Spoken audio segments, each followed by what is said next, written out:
Boa noite a todos, que a graça e a paz da parte de Deus, o nosso Pai, e do nosso Senhor e Salvador Jesus Cristo esteja na vida de cada um pelo poder do Espírito Santo. Aos irmãos que estão reunidos aqui presencialmente no culto desta noite, louvor a nosso Deus, e também a todos que nos acompanharão pelas redes sociais, pela internet, Facebook, YouTube e também no Instagram. Nós temos compartilhado com os irmãos, e a gente se dedicou à oração nesse tempo, quase um mês, as 10 verdades da oração, e a gente resolveu dividir para que pudesse ficar mais claro, a gente não precisar passar correndo. Então nós passamos 8. Hoje a parte final, a parte 3, nós estaremos falando das 2 últimas. E eu achei que ia ser rapidinho, e quando eu paro para falar com o Senhor, aí a gente entra na oração falando de Jesus, e é uma maravilha, é uma delícia falar de Jesus. Então eu quero compartilhar com vocês nesta noite as 2 últimas, a 9ª e a 10ª verdade sobre a oração. O texto da Bíblia que nós vamos começar é Apocalipse 8. Como eu sempre digo, nesses tempos Deus tem nos feito, nas mensagens, buscar em toda a palavra de Deus. Então, de Gênesis a Apocalipse, Deus tem trazido revelações importantes para o nosso tempo. No livro do Apocalipse, eu vou ler os 5 primeiros versículos, que diz assim: E havendo aberto o 7º selo, fez-se silêncio no céu, quase por meia hora. E vi os 7 anjos que estavam diante de Deus, e foram-lhe dadas as 7 trombetas. E veio outro anjo e pôs-se junto ao altar, tendo um incensário de ouro, e foi-lhe dado muito incenso, para o pôr com as orações de todos os santos sobre o altar de ouro, que está diante do trono. E a fumaça do incenso subiu com as orações dos santos, desde a mão do anjo até o diante de Deus.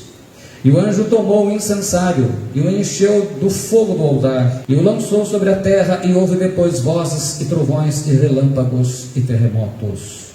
Bendito Deus e Pai de nosso Senhor Jesus Cristo, Pai de misericórdias e Deus de toda consolação, está lido a Tua palavra desta noite, e que Teu Espírito Santo seja soberano para falar conosco, em nome do Senhor Jesus Cristo, Teu Filho amado. Pode se sentar, os irmãos e as irmãs.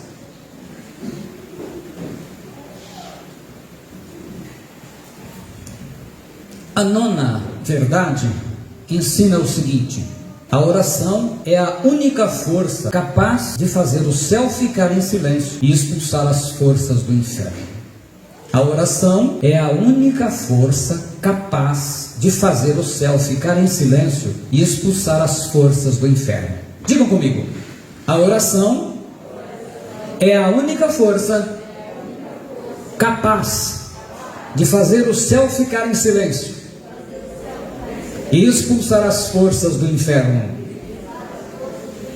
Aleluia. Vai haver um silêncio de 30 minutos. Nós vimos isto nessa série que eu estou passando aos sábados sobre o Apocalipse. Nós passamos ontem a parte 3, do capítulo 11 ao 14.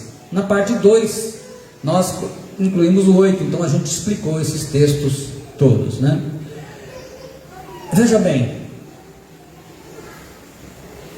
há incessantes louvores nos céus feitos pelos seres viventes, como a gente viu no Apocalipse 4:8. Os louvores dos anciãos, que nós vimos no 5:9. Os louvores dos anjos, 5:11 e 12. E dos salvos da grande tribulação, nos 7, 9 e 10. Mas nesse momento vai haver silêncio nos céus. Todos os louvores serão silenciados por meia hora. A oração dos santos, a expectativa no 3º céu sobre a resposta de Deus, o Pai, que Ele vai dar às orações dos santos na grande tribulação.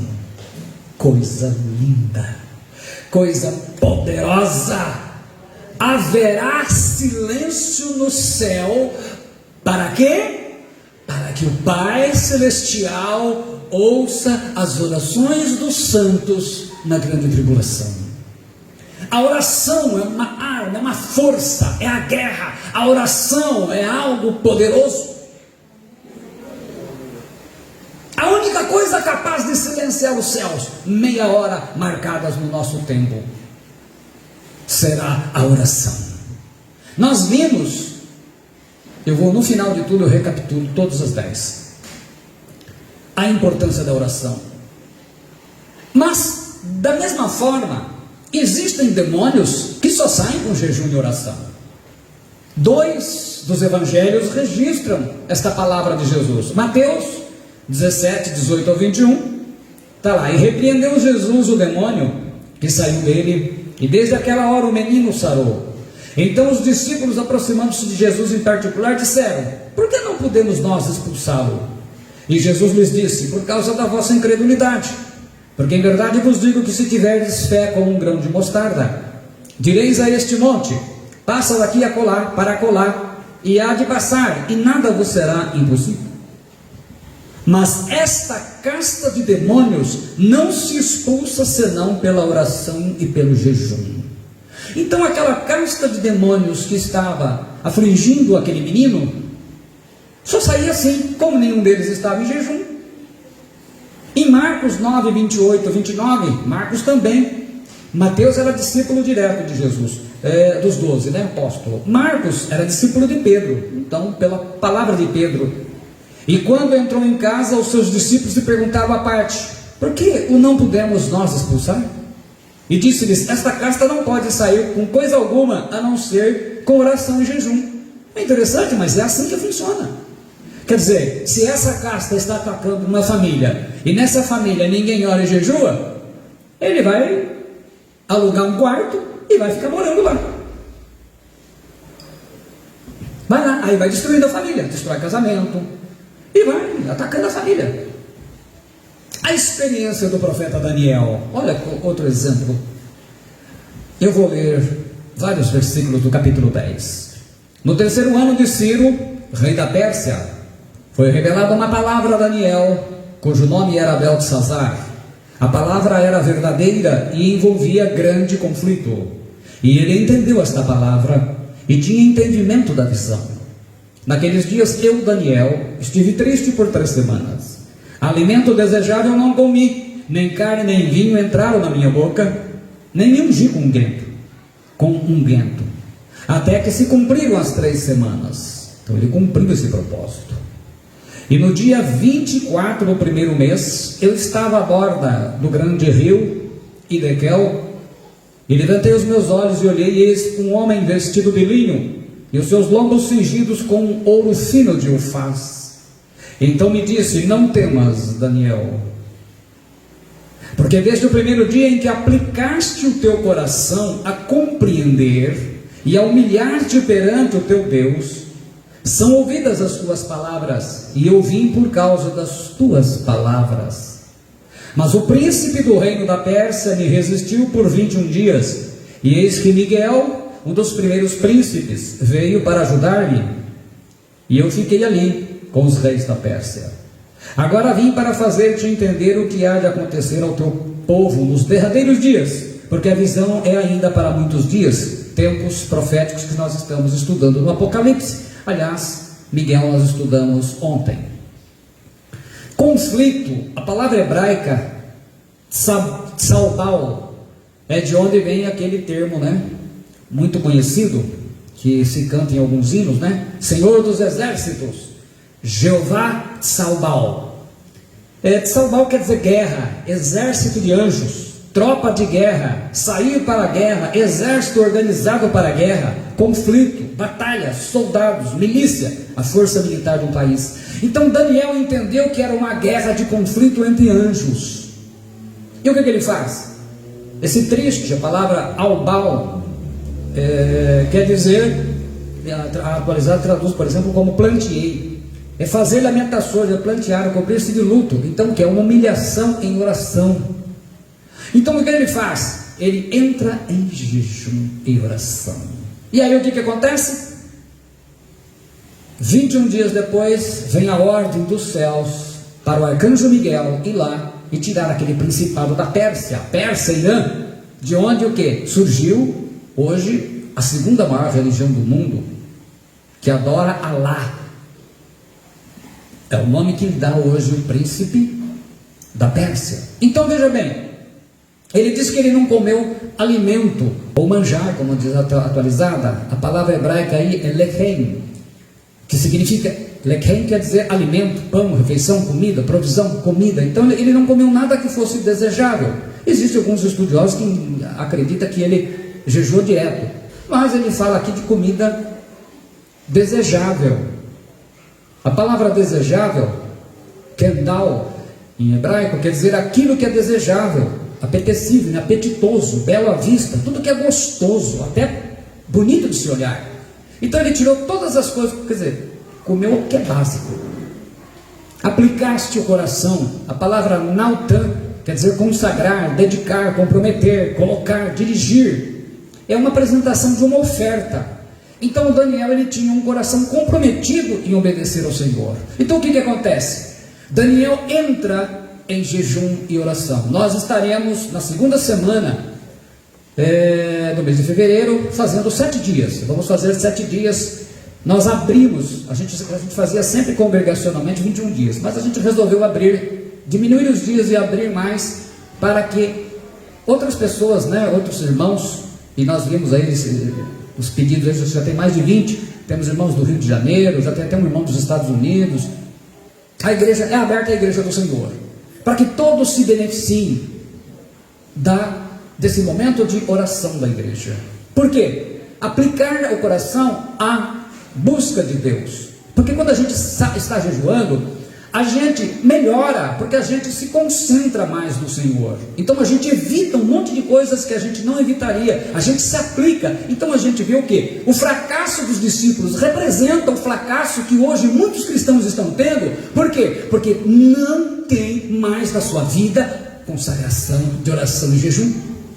Ora, quem que não quer? Se existe uma casta de demônios, vamos ser racionais, existe uma casta de demônios que só sai com oração e jejum.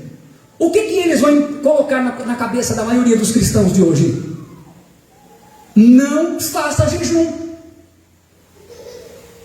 Não, você não pode fazer jejum. Não, olha a sua saúde. Deus está vendo. Aí o Satanás entra, essa casta entra nas famílias. É interessante, vocês se lembram, e isso temos naquele estudo da apostila Discípulos 1, que quando fizeram aquelas mexidas na tradução, nos originais, para traduzir hoje a maioria das traduções, uma das coisas que eles atacaram e excluíram, e aparece em muitas traduções de Bíblia, foi o jejum. Não é interessante? Não é curioso? Que tenha sido o jejum. Poderia ter tirado uma porção de outra coisa, mas foi mexer no jejum.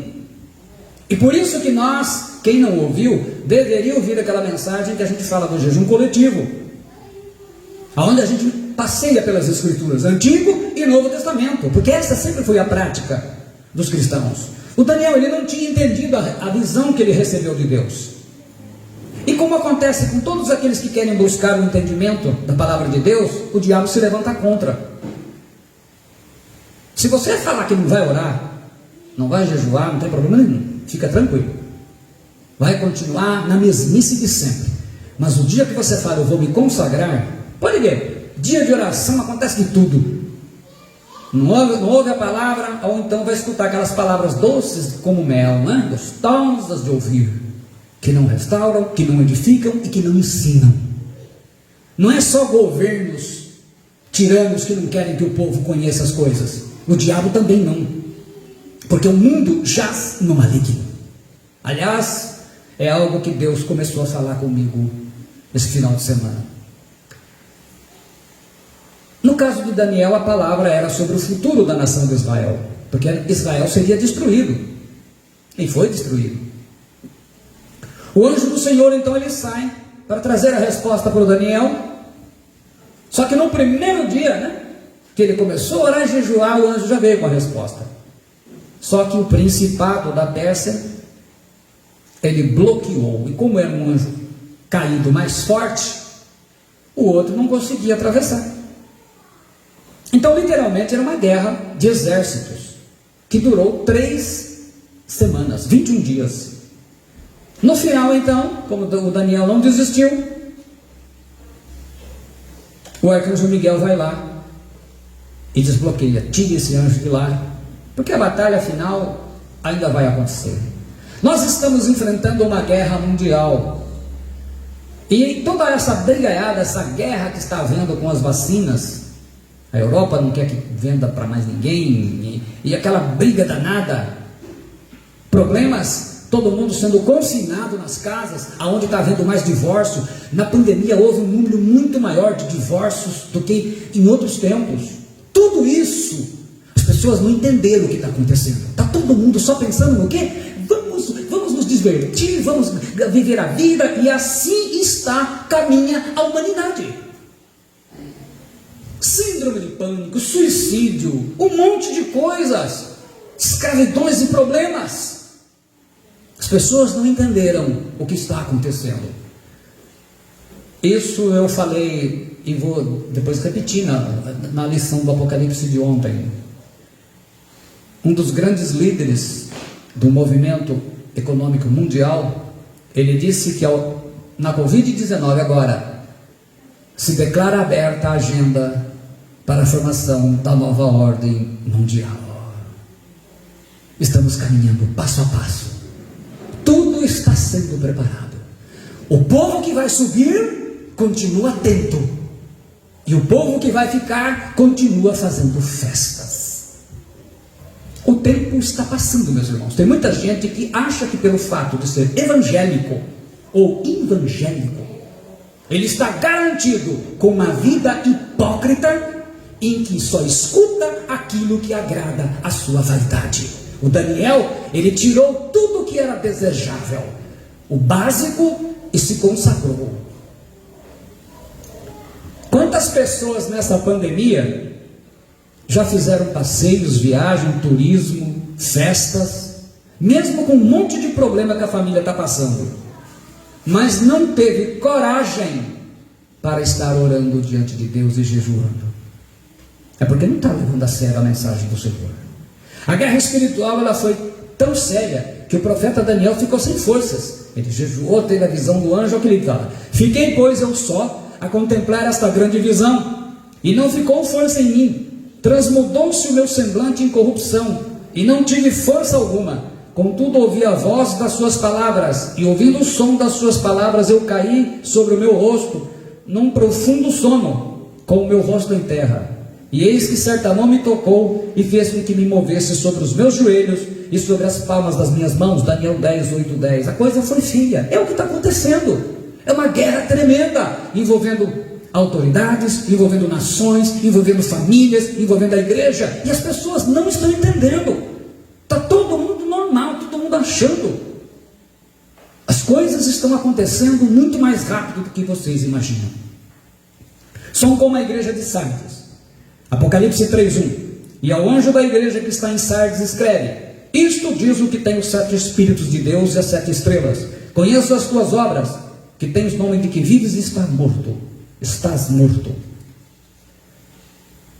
Ainda temos uma palavra dentro disso: orai sem cessar. Esse versículo não poderia faltar. 1 Tessalonicenses 5,17. Orai aí, proseucomai, é uma palavra que aparece muito no Novo Testamento.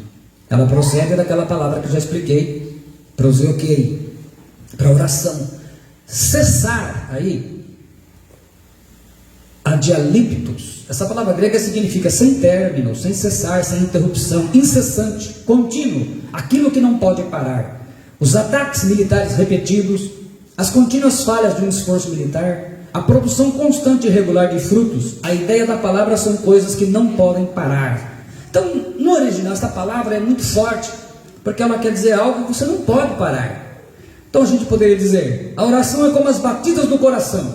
Se parar, traz infarto espiritual fulminante. A oração é como a respiração. Se parar, morre.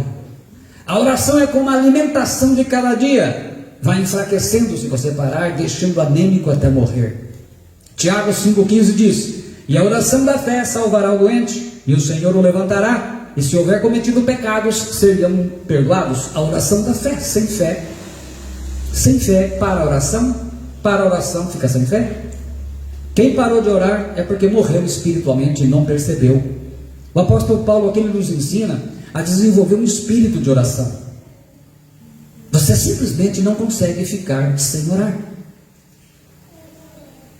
O que ele quer dizer com isso? Cada cristão deve desenvolver uma dependência cada vez maior de Deus, através do Espírito Santo. E isso é possível somente pela oração.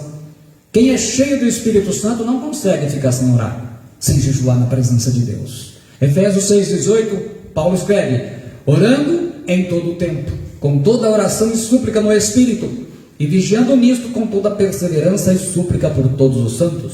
Judas 1,20 ele escreve: mas vós, amados, edificando-vos a vós mesmos sobre a vossa santíssima fé, orando no Espírito Santo.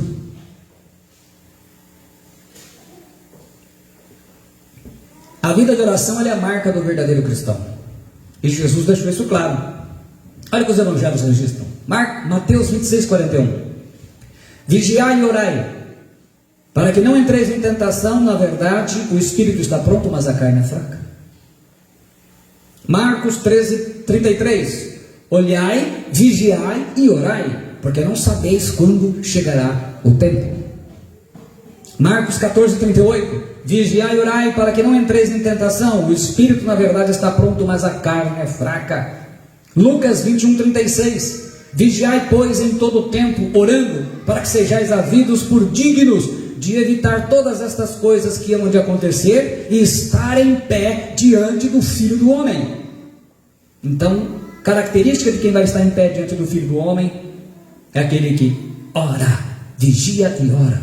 E Lucas 22:40. E quando chegou àquele lugar, disse-lhes: orai, para que não entreis em tentação.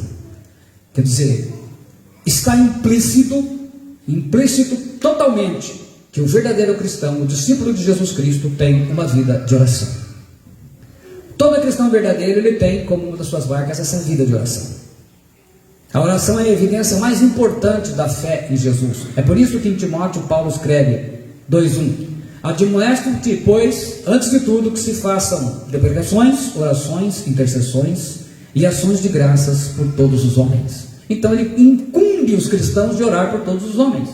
A atualizada traduz: antes de tudo, pois, exorto que se use a prática de súplicas, orações, intercessões, ações de graças em favor de todos os homens. A Bíblia Viva traduz: estas são as minhas instruções. Ore muito pelos outros, suplica a misericórdia de Deus sobre eles, dê graças por tudo quanto Ele fizer por eles. Vocês percebem que está implícito a necessidade de uma vida de oração. Segundo o estudo bíblico de Finis Dakes, na página 675, ele diz que a Bíblia tem 221 orações transcritas, sendo 176 no Antigo e 45 no Novo Testamento. É muita oração transcrita, porque Deus nos deixou o exemplo, o modelo, para que a gente possa nos incentivar. A última verdade: a oração é a melhor escolha antes de se tomar decisões importantes. Digam comigo: a oração é a melhor escolha antes de se tomar decisões importantes. Quem que eu vou pregar como exemplo? Eu vou pegar o meu Senhor. Lucas 6, 12 e 16, olha o que nós lemos. E aconteceu que naqueles dias subiu ao monte a orar, e passou a noite em oração a Deus. Passou a noite. E quando já era dia, chamou a si os seus discípulos e escolheu 12 deles, a quem também deu o nome de apóstolos: Simão, a qual também chamou Pedro, e André seu irmão, Tiago e João, Filipe e Bartolomeu, Mateus e Tomé, Tiago, filho de Alfeu, e Simão, chamado Zelote, e Judas, irmão de Tiago, e Judas Iscariotes, que foi o traidor. Jesus foi um homem de oração. Antes de tomar uma decisão sobre a escolha dos 12, o que ele faz? Ele passa a noite orando. Ele passa a noite orando. Ele foi no monte. Muita gente fala assim: olha, Jesus orou no monte, nós vamos orar no monte. Nós vamos ver que Jesus não orava só no monte. Eu estava pesquisando na Bíblia, vendo como que Jesus orava e onde ele orava. Vamos pegar primeiro, vou começar pelo lado mais duro da vida dele. Ele orou no Getsemane. Lá está escrito, Mateus 26, do 33 ao 44.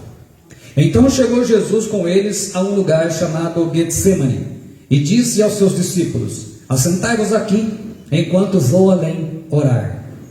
E indo um pouco mais para adiante, prostrou-se sobre o seu rosto, orando e dizendo: meu Pai, se é possível, passe de mim esse cálice, todavia não seja como eu quero, mas como tu queres.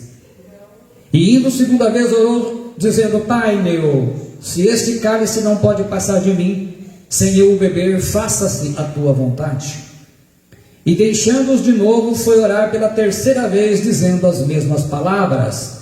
Getsemane, em grego é Getsemane, que quer dizer, é uma palavra de origem aramaica, né? Ela quer dizer lagar, prensa de azeite, um lugar que fica ao pé do Monte das Oliveiras, do outro lado do Vale de Cedron. Jesus orava em qualquer lugar. Jesus orou no batismo dele. Lucas 3, 21, 22 diz: e aconteceu que, como todo o povo se batizava, sendo batizado também Jesus, orando ele, o céu se abriu, e o Espírito Santo desceu sobre ele em forma corpórea como pomba, e ouviu-se uma voz do céu que dizia: tu és o meu filho amado, em ti me comprazo. Lá está Jesus orando no rio. Jesus orava em lugares desertos. Lucas 5,16 diz: ele porém retirava-se para os desertos e ali orava. Não tinha tempo ruim com o Senhor. Jesus orava no monte sozinho. Lucas 6,12. Aliás, Lucas, eu estava vendo aqui como Lucas dá bastante importância para a oração, porque tanto no Evangelho como em Atos, ele registra muito as orações. E claro, né, ele registra as orações do Senhor. E diz lá, Lucas 6,12: e aconteceu que naqueles dias subiu ao monte a orar, e passou a noite em oração a Deus. Ele orava sós com os discípulos. Lucas 9,18. E aconteceu que, estando ele só, orando, estavam com ele os discípulos. E perguntou-lhes dizendo: quem diz a multidão que eu sou? Está lá ele orando. Eu orava no monte sozinho. Outro texto que Lucas marca aqui, 9, 28, 29. E aconteceu que, quase 8 dias depois dessas palavras, tomou consigo a Pedro, a João e a Tiago, e subiu ao monte a orar. E estando ele orando, transfigurou-se a aparência do seu rosto, e a sua roupa ficou branca e muito resplandecente. Quer dizer, a transfiguração aconteceu após o quê? Oração. Vocês percebem? Se quer alguma coisa nova, boa e poderosa, tem que ter oração. Jesus orava em lugar não identificado. Lucas, de novo Lucas, no capítulo 11, 1 a 4, ele narra: e aconteceu que, estando ele a orar num certo lugar, quando acabou, lhe disse um dos seus discípulos: Senhor, ensina-nos a orar, como também João ensinou aos seus discípulos.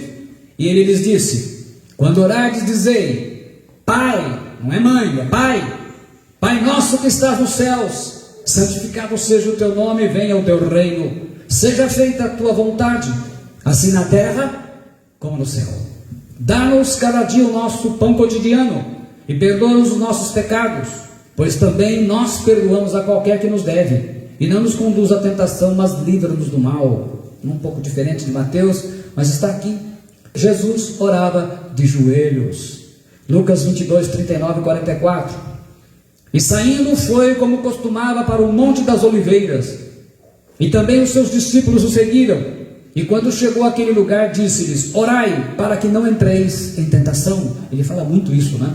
E apartou-se deles cerca de um tiro de pedra, e pondo-se de joelhos, orava, dizendo: Pai, se queres, passa de mim este cálice, todavia não se faça a minha vontade, mas a tua. E apareceu-lhe um anjo do céu que o fortalecia, e posto em agonia, orava mais intensamente, e o seu suor tornou-se como grandes gotas de sangue que corriam até o chão. Um tiro de pedra, cerca de 20 a 30 metros.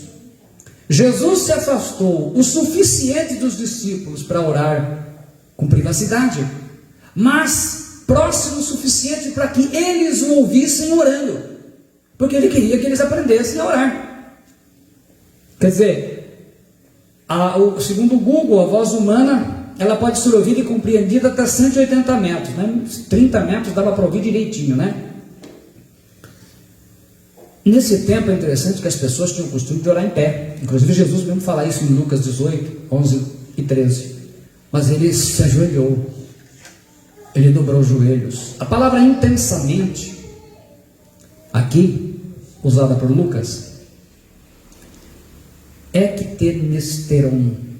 Ela quer dizer sem cessar, mas intensamente, fervoroso, diligentemente. Existe uma palavra, a palavra que Lucas, quando ele traduz lá, ele escreve lá Atos 12:5. Pedro, pois, era guardado na prisão, mas a igreja fazia contínua oração por ele a Deus. A palavra é ektenes, que é uma palavra que procede desta palavra que ele usou aqui, a ektenesteron. Quer dizer, a mesma intensidade que a igreja primitiva orava, o mesmo fervor, é o mesmo fervor de Jesus. Significa que o cristão verdadeiro tem a mesma intensidade de oração de Jesus. É simples, é muito simples. A identidade, e quem escreve é o mesmo autor, inspirado pelo Espírito Santo. É uma marca dele, então ele tem isso de orar ao Pai. O cristão fervoroso, o discípulo de Cristo, ele tem como característica do seu caráter uma vida de oração. Esse era o exemplo da igreja. Por isso que a gente vai entender agora, lá em Atos 6:4, os apóstolos falam, nós não vamos ficar servindo a mesa e parar com isso. Ele diz assim, os 12: e quanto a nós, nos consagraremos a quê? A oração e ao ministério da palavra. Olha a ordem das coisas, a oração e ao ministério da palavra. Por quê? Primeiro a oração, eu falo com o Pai, depois eu vou pregar. A Corrigida Fiel traduz, mas nós perseveraremos na oração e no ministério da palavra. Como que nasceu a igreja, irmãos? Ela nasceu orando. Atos 1, 13 e 14 diz: e entrando subiram ao cenáculo onde habitavam Pedro e Tiago, João e André, Filipe e Tomé, Bartolomeu, Mateus, Tiago, filho de Alfeu, Simão o Zelote e Judas, irmão de Tiago. Todos esses perseveravam unanimemente em oração e súplicas com as mulheres, e Maria, mãe de Jesus, e com os irmãos dele. Então estavam lá os irmãos de Jesus, estava a mãe dele, os discípulos dele, 120. O que estavam fazendo? Orando. A igreja nasceu orando. Então, meu irmão, não estavam louvando o Senhor, não estavam fazendo um culto, eles estavam orando para que viesse o Espírito Santo, e eles começaram a falar em línguas. Então eles começaram a orar em línguas, porque estavam orando ao Senhor. A igreja nasceu orando, a igreja sobrevive orando, a igreja vence orando, a igreja vence as portas do inferno orando, a igreja precisa estar orando. Qual foi a parte que a igreja brasileira não entendeu? Qual foi? Estamos vivendo tempos em que as pessoas estão apagadas, estão frouxas espiritualmente, acovardadas, com medo. Sabe por quê? Porque a igreja do Senhor é uma igreja que dança, é uma igreja que samba, que pula carnaval, mas não é uma igreja que ora como devia. Um povo, um pastor, um líder de louvor, um ministério de louvor, uma igreja, um grupo de oração, um ministério de intercessão que não ora uma hora pelo menos, não deveria usar nem esse nome. Qual foi a primeira oração? Eu me lembro que uma vez eu fui com o irmão Jair no encontro em Sumaré e ouvi a pregação sobre esse texto. E na época o pregador falou e ensinou que era culto. Eu fui falar com ele pessoalmente, traduziram, né, porque ele só falava, acho que era coreano, chinês e inglês. Ele não falava inglês, não falava. Eu não tinha ainda os originais. O texto de Gênesis 4, 26, que foi feito um simpósio. E a Sete também nasceu um filho, e chamou seu nome Enos. Então se começou a invocar o nome do Senhor. Aí depois a gente adquiriu, seguindo o conselho do meu querido irmão, pastor Moisés Cavalheiro, que o Senhor tomou para si há algum tempo atrás. Nós fomos estudar o original. Aí vi comentaristas estudando pelo original. 7, Seit, quer dizer compensação designado. Enos, Enosh, homem frágil, decadência, como uma matiz de ênfase à sua fragilidade. Aí aparece o verbo invocar. É o mesmo verbo hebraico usado para descrever a oração de Jabes, porque Jabes invocou o Deus de Israel, dizendo, é a palavra kaural, que significa clamar, suplicar, pedir insistentemente, rogar, implorar, chamar. Portanto, significa fazer orações a Deus. A primeira oração a Deus surgiu quando? Nasceu Enos, frágil. Portanto, um filho de Sete que tinha o quê? Problemas de saúde. E aí então, aquela geração, o Sete veio para substituir, vamos assim dizer, para compensar a perda de Abel, já que Caim havia se desviado para o mal. E o que então aprende a fazer o povo? A família de Adão, a orar ao Senhor. Eu vou daqui a pouco explicar o que significa isso.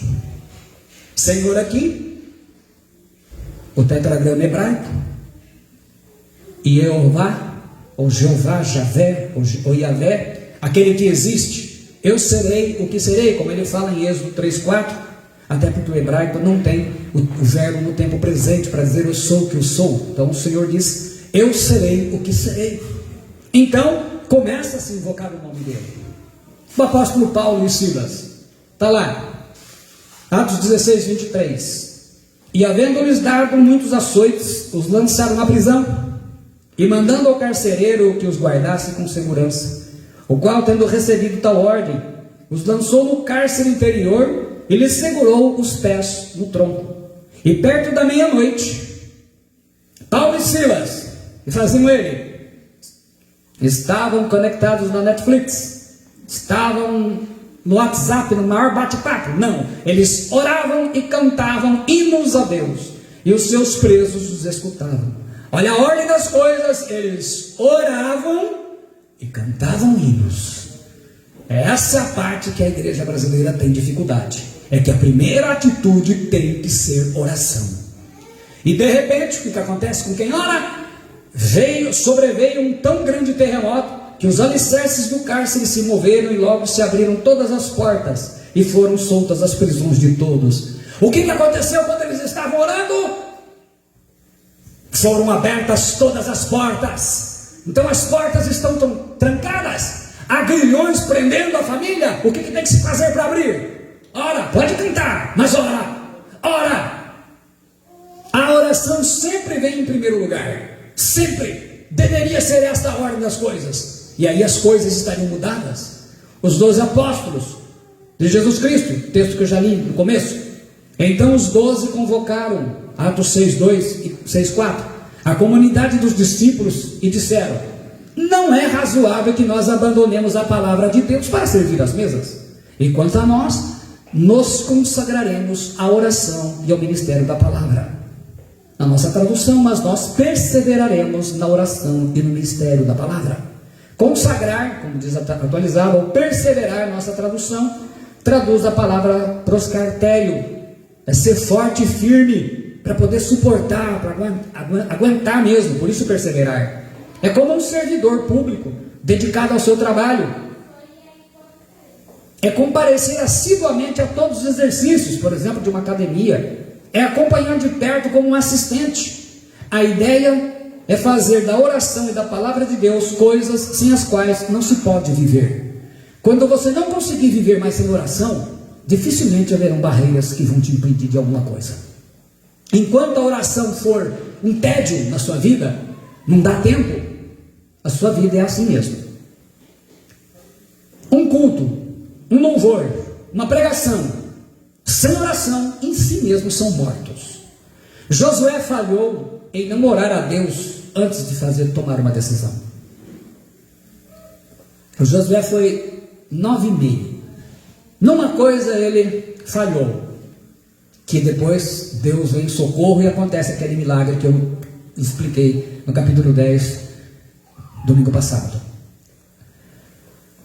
E os moradores de Gibeon Josué 9:3-6. Ouvindo o que Josué fizera com Jericó e com Ai, usaram de astúcia e foram se fingir embaixadores, e levando os sacos velhos sobre os seus jumentos, e odres de vinho velhos e rotos e remendados, e nos seus pés sapatos velhos e remendados, e roupas velhas sobre si, e todo o pão que traziam para o caminho era seco e bolorento. E vieram a Josué no arraial a Gilgal, e disseram a ele e aos homens de Israel: viemos de uma terra distante, fazei pois agora acordo conosco. Porque eles sabiam que Josué iria conseguir vencer todos os inimigos e colocar o povo na terra prometida. Eles já entenderam isso. Como eles moravam ali, eles falavam: nós vamos ser os próximos. O que a gente faz? Nós vamos fingir em todo mundo, com tudo velho, comida velha, sapato velho, tudo. Nós vamos falar: nós somos tão longe, olha como é que nós chegamos aqui, tão longe. Eles vão acreditar, faz aliança de não nos destruir. E aí, Josué 9:14-15, é um erro grave não orar a Deus antes de tomar a decisão. Depois você vai lamentar mesmo. Então os homens de Israel tomaram da provisão deles e não pediram conselho ao Senhor. Não pediram conselho ao Senhor. E Josué fez paz com eles e fez um acordo com eles que lhes daria vida. E os príncipes da congregação lhes prestaram juramento. Aí juraram em nome do Senhor: em nome do Senhor nós juramos que a gente não vai fazer mal para vocês, nós vamos proteger. E aí, quando os inimigos ficam sabendo que eles fazem aliança com Israel, resolvem atacar Gibeon. Aí o rei grita: Josué, os reis estão vindo contra nós. E aí ele falou: e agora, hein? Nós fizemos um juramento, temos que dar a palavra. Palavra dada, palavra cumprida. Tiveram que entrar na guerra, aonde o Senhor então intervém, porque era muita gente. À noite, os judeus precisavam, os hebreus precisavam do dia, então faz aquele milagre. Como que a gente entende a oração? Como eu havia dito ali, Deus falava face a face com Adão e Eva no jardim do Éden. Não havia obstáculos. A gente lê lá em Gênesis 3:8-12. Vocês veem que a gente vai para o antigo, volta para o novo, vai, porque a palavra de Deus é assim, ela flui. Ela foi. Quando se tem uma direção do Espírito Santo, não fica falando que o Antigo Testamento já acabou, já passou, não serve para mais nada. Isso daí é falta do Espírito Santo mesmo. E ouviram a voz do Senhor Deus que passeava no jardim pela viração do dia. E esconderam-se Adão e sua mulher da presença do Senhor Deus, entre as árvores do jardim. E chamou o Senhor Deus a Adão e disse: onde estás? E ele disse: ouvi a tua voz soar no jardim e temi, porque estava nu e escondi-me. E Deus disse: quem te mostrou que estavas nu? Comeste tu da árvore que te ordenei que não comesses? E então disse Adão: a mulher que me deste por companheira, ela me deu da árvore e eu comi. Aí começou. Quem foi? Foi ela. E de lá para cá, todo mundo, alguém é culpado. Quem é? O pastor. O pastor é culpado de eu estar assim, porque ele não veio aqui. O fulano, a mulher do pastor, o filho do pastor, a neta do pastor, não interessa. Alguém é responsável. Começou assim, caiu. Então veja bem, se perdeu a comunhão com Deus. Que tragédia, o homem falava. Vocês já imaginaram? Que coisa deliciosa que deveria ser. Você está andando no jardim, de repente você vem: oi senhor, tudo bem? E aí, tudo bem, graças a Deus. Bem, graças ao Senhor, né? Estou bem, né? Algum problema? Não, pai, está tudo bem. Já pensou que coisa linda? Perdeu-se isso. Sabe por quê? Aquela dificuldade que se tem de obedecer. Usa o livre-arbítrio para o mal. O pecado original, a rebelião, ele quebrou a comunhão com Deus. Romanos 5,12 diz: portanto, como por um homem entrou o pecado no mundo, e pelo pecado a morte, assim também a morte passou a todos os homens, por isso todos pecaram. E Jesus veio aqui para reconciliar tudo isso. Porque se nós, sendo inimigos, fomos reconciliados com Deus, pela morte de seu Filho, muito mais, tendo sido já reconciliados, seremos salvos pela sua vida. Romanos 5,10. E aí nós tivemos a adoção de filhos. Romanos 8,15. Porque não recebestes o espírito de escravidão, para outra vez estardes em temor, mas recebestes o espírito de adoção de filhos, pelo qual clamamos: Abba, Pai. Aí, o que acontece? Era filho de Deus, o que a gente se torna? Filhos da desobediência. Paulo escreve lá em Efésios 2, 1,5. E nos vivificou, falando de Cristo, estando vós mortos em ofensas e pecados, em que noutro tempo andaste segundo o curso deste mundo, segundo o príncipe das potestades do ar, do espírito que agora opera em quem? Nos filhos da desobediência. Então Satanás, como é que a gente sabe se Satanás está agindo na vida de uma pessoa? Ela está em desobediência à palavra de Deus, entre os quais todos nós também antes andávamos nos desejos da nossa carne, fazendo a vontade da carne e dos pensamentos, e éramos por natureza filhos da ira, como os outros também. Mas Deus, que é riquíssimo em misericórdia, pelo seu muito amor com que nos amou, estando nós ainda mortos em nossas ofensas, nos vivificou juntamente com Cristo. Pela graça sois salvos. Então, andávamos falando com Deus, o pecado de Adão quebrou isso, a rebelião. Cristo veio aqui, nos reconciliou novamente com o Pai. Ele fez essa ponte, essa ligação. Através dele, através de Cristo, nós tivemos o título novamente e fomos a adoção de filhos. Então, como que a gente volta a conversar com o Pai agora? Agora é pela oração. Nós vamos ver na última parte do Apocalipse, enfim, um dia, a nossa oração, se assim podemos dizer, vai ser a conversa novamente, vai ser restaurada a conversa inicial. Nós vamos poder ver a face de Deus, o Pai. Nós vamos poder ver, mas não só isso, nós vamos falar com Ele. Então hoje, a oração é como se a gente estivesse nos preparando, nos antecipando a essa intimidade com Deus. Por isso que a oração, ela só consegue ser mais em pessoas que estão mais próximas de Deus. É assim, quanto mais próximo de Deus, mais a oração é um prazer, mais a palavra é um prazer. Quanto menos próximo de Deus, mais longe dele, mais próximo do mundo, a oração é enfadonha, a oração é assim. Eu paro, que nem hoje eu tenho que correr, separar, preparar tudo, que nem essa noite. Eu fui até uma preparando a palavra, porque eu queria, com as coisas que tenho que fazer no dia, eu tenho que orar pelo menos 1 hora. Dali a pouco toca o celular, acabou a hora. É rápido. A oração, 1 hora para mim é uma coisa simples. Graças a Deus, né? Seria ruim, né? E aqui no púlpito não poderia mentir, mas 1 hora é um tempo gostoso. Hoje eu falei assim, hoje eu fiquei devendo, porque eu só falei com o Senhor, preciso ouvir também, né? Então, 1 hora não deu tempo. É isso que tem que estar na nossa vida. Quanto mais próximo de Deus, mais a oração flui. Jesus disse assim: quem é de Deus escuta as palavras de Deus, por isso vós não as escutais, porque não sois de Deus. João 8,47. Quanto mais temos da nossa natureza, de filhos da desobediência e de filhos da ira, agindo nas nossas vidas, mais fugimos da oração, porque oração é falar com o Pai Celestial, é um ato espiritual. Você tem prazer na palavra, te dá prazer, te dá alegria. Sabe quando você come, pensa num doce que você gosta, ou se você não gosta de doce, uma comida que você gosta, uma macarrada, pensa lá num churrasco. A oração tem que ter um sabor daí para mais, porque quando não é assim, a palavra, é porque nós estamos muito na carne. 3 fundamentos principais da oração do justo. Primeiro, a oração ao Pai Celestial em nome de Jesus. Jesus disse assim para nós, João 15,16: não me escolheste a vós, a mim, mas eu vos escolhi a vós e vos nomeei, para que vades e deis frutos, e o vosso fruto permaneça, a fim de que tudo quanto em meu nome pedirdes ao Pai, Ele vos conceda. Em 16:23 ele falou: e naquele dia nada me perguntareis, na verdade vos digo que tudo quanto pedirdes ao Pai em meu nome, Ele vou-lo há de dar.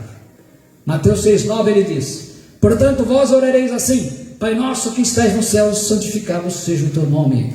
Oração sempre.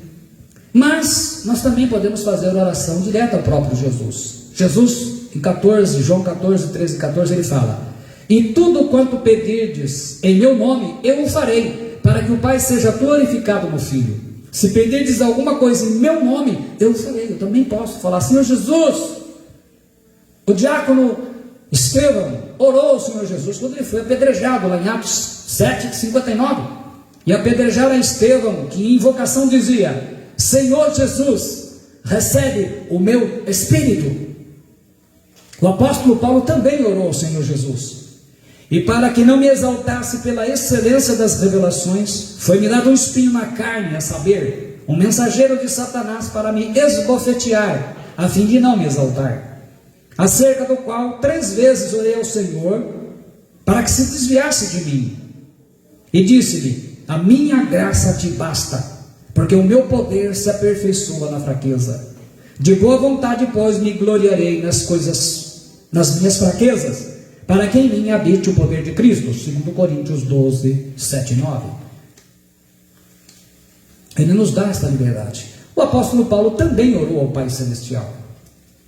Em Efésios 3 ele fala: por causa disto me punho de joelhos perante o Pai de nosso Senhor Jesus Cristo, do qual toda a família nos céus e na terra tem um nome. Então eu fico muito triste quando eu vejo pessoas exaltando: nós somos filhos daquela, filho dessa outra. Não.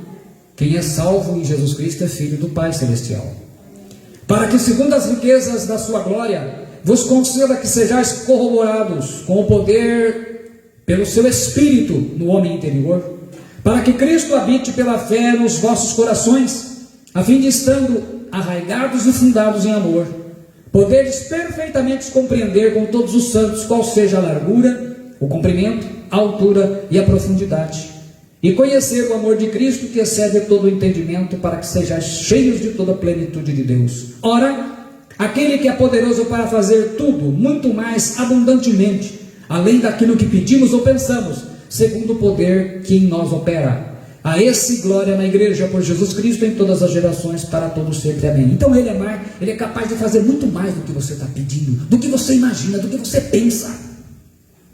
Isso é resultado de quem flui, de quem está na presença de Deus com frequência.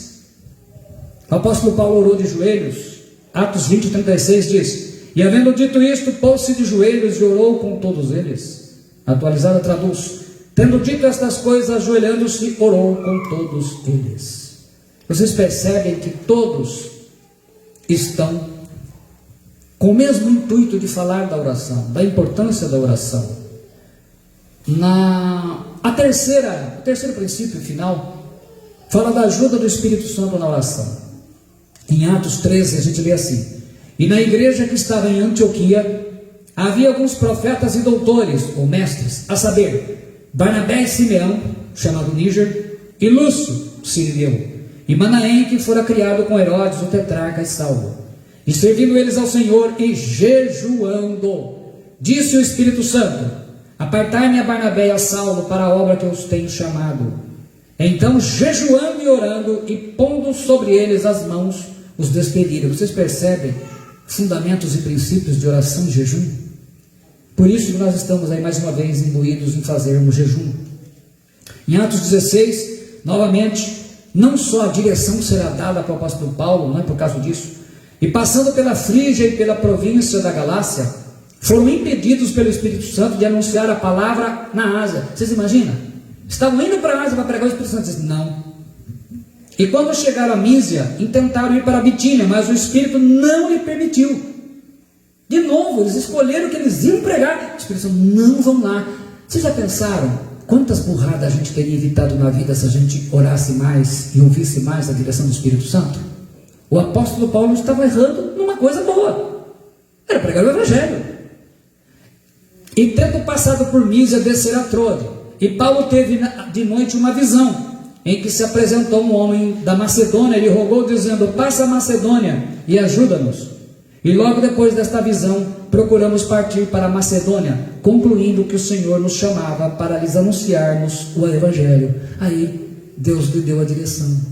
Quantas vezes você está tentando fazer uma coisa, está quebrando a cara, não dá certo, você insiste, não dá certo, você insiste, não dá certo, você insiste, não dá certo. Não era hora de parar e orar? Senhor, qual é a direção? Por isso que Paulo fala em Romanos 26, 28. E da mesma maneira também o Espírito ajuda as nossas fraquezas, porque não sabemos o que havemos de pedir como convém. Se nem orando está, né? Como é que vai saber? Mas o mesmo Espírito intercede por nós com gemidos inexprimíveis. E aquele que examina os corações, o Pai, sabe qual é a intenção do Espírito. E é Ele que, segundo Deus, intercede pelos santos. E sabemos que todas as coisas contribuem juntamente para o bem daqueles que amam a Deus, daqueles que são chamados segundo o seu propósito. Eu já expliquei que a palavra inexprimíveis, alaleitos em grego, significa que não pode ser expressado em palavras nos idiomas humanos. É impossível de ser falado em linguagem humana. Então o Espírito Santo intercede por nós. Você não consegue fazer nada sem o Espírito Santo, nem oração. Romanos 8,14 ele fala: porque todos os que são guiados pelo Espírito de Deus, esses são filhos de Deus. Um dos versículos meus favoritos, né? Estou sempre falando dele. Em Gálatas 5,16 ele diz: digo porém, andai em espírito e não cumprireis a concupiscência da carne. Então tudo isso nós vemos.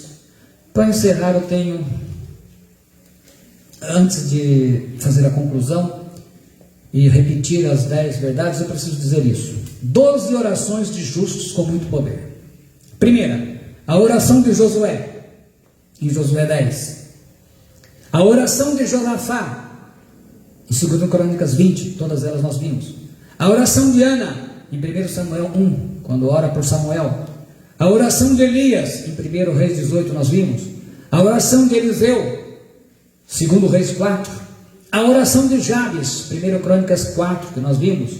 A oração da igreja primitiva, em Atos 4, que é aquele texto: agora pois, ó Senhor, olha para as suas ameaças e concede aos teus servos que falem com toda ousadia a tua palavra, enquanto estendes a tua mão para curar e para que se façam sinais e prodígios pelo nome de teu santo Filho Jesus. E tendo orado, moveu-se o lugar em que estavam reunidos, e todos foram cheios do Espírito Santo e anunciavam com ousadia a palavra de Deus. A igreja congregada reunida ora e é cheia do Espírito Santo. Portanto, é isso que faz os frutos. Quanto mais a igreja ora, mais é cheia do Espírito Santo, mais ora e mais poder tem, né? E era o coração e a alma da multidão dos que criam, e ninguém dizia que coisa alguma do que possuía era sua própria, mas todas as coisas lhes eram comum. A oração de Paulo, Atos 16, que nós vimos. A oração de Ezequias, Isaías 38, nós também vimos. A oração de Gideão, em Juízes 6. A oração de Neemias, Neemias 1. E a 12ª é a sua oração, meu irmão. É a sua oração, minha irmã. É a minha oração. Agora está na hora da gente colocar a nossa oração. A gente está em tempos difíceis, mas eu creio que esse sofrimento que estamos enfrentando na pandemia, muitas coisas podem ser alteradas e mudadas. Lembre-se que nós estamos num tempo muito difícil, num tempo em que não vai ter mais tempo, logo vai chegar esse tempo. Então ora enquanto é tempo. Eu quero repetir aqui as 10 verdades sobre a oração, mas grava esse versículo: considera, pois, a bondade e a severidade de Deus para com os que caíram. Severidade, mas para contigo benignidade, se permaneceres na sua benignidade, e de outra maneira também tu será cortado. Então Deus tem um tempo para ser bem, para usar a benignidade e a severidade, o castigo. Então esse é um tempo que a gente tem que discernir que a paciência dele também tem limite. Então, primeira verdade sobre a oração: a oração é o meio de comunicação mais rápido e poderoso que existe. Segundo, a oração eficaz pode chamar à existência as coisas que não existem.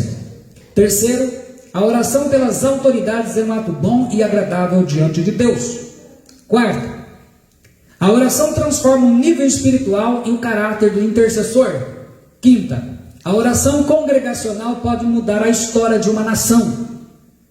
Sexto, a oração do marido e da mulher juntos preserva a família protegida.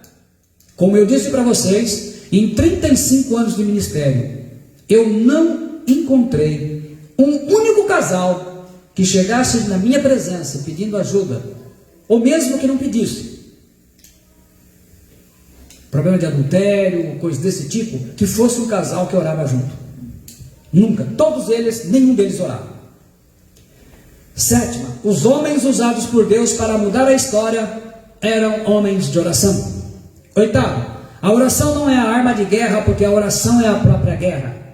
Nona, a oração é a única força capaz de fazer o céu ficar em silêncio e expulsar as forças do inferno.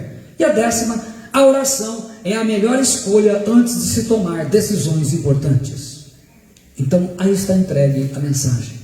Nós estaremos fazendo jejum de 7 dias na segunda semana de fevereiro, e todos aqueles que quiserem participar ainda dá tempo.